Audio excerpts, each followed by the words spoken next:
When you're asking people to leave and the sun is shining, you know, they might be looking at you and say, are you serious? Yes, we're dead serious. We have a hurricane that seems to be hugging the coastline and also seems to be hugging the coastline to where it's steering towards South Carolina. A mandatory evacuation has been called by Georgia Governor Nathan Deal for coastal counties east of I-95. Chatham County is currently sitting directly in its path. Georgia Department of Public Safety has ordered all eastbound lanes of Interstate 16 to be closed so that they can reverse those lanes, get everyone out of the area faster. And the mandatory evacuation has been issued. You've got just a few more hours to get out of town safely. When people say Matthew or Hurricane Matthew, what does that make you feel like? I'm immediately jumped to the ugly, and that was social media. We didn't fully understand how big a monster that was going to be. What we didn't understand was we expected Beaufort County Sheriff's Office, the National Weather Service, the State Emergency Management to be the official sources of information, and we are no longer.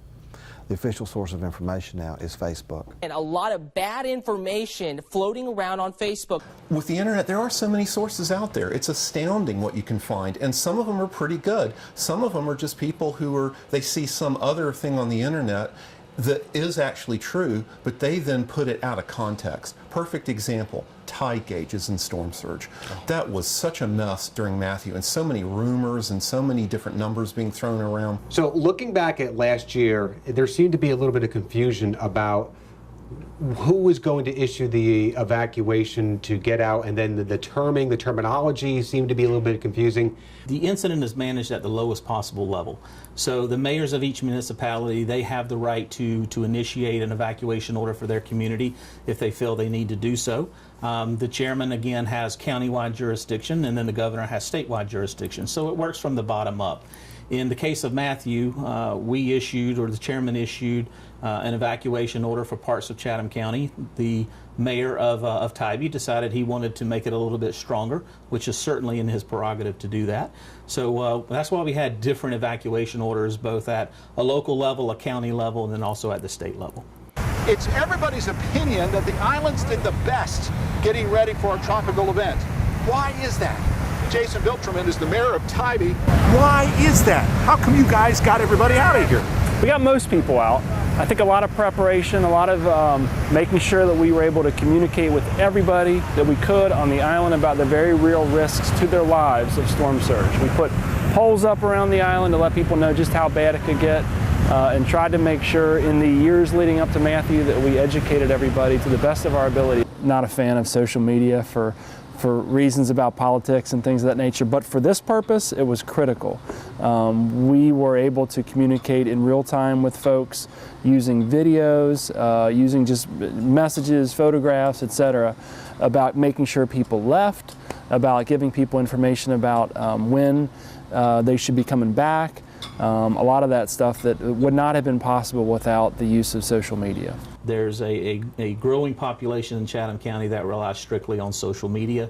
There's another population in Chatham County that shy away from social media. Mm-hmm. So we got to look at all the methods that are available to us and make sure that we're consistently putting out the same message across all of those platforms. Did you just say, hey, governor said move?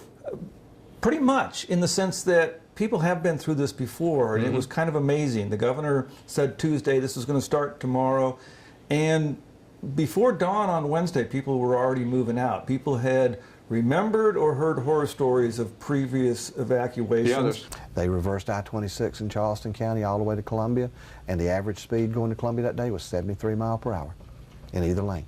So nobody really evacuated? Not in the numbers we wanted. Okay. Not in the numbers we expected. So we have 3 zones now. Can you go into a little bit about how you came up with where the zones are, the dividing lines, and why you did that? Sure.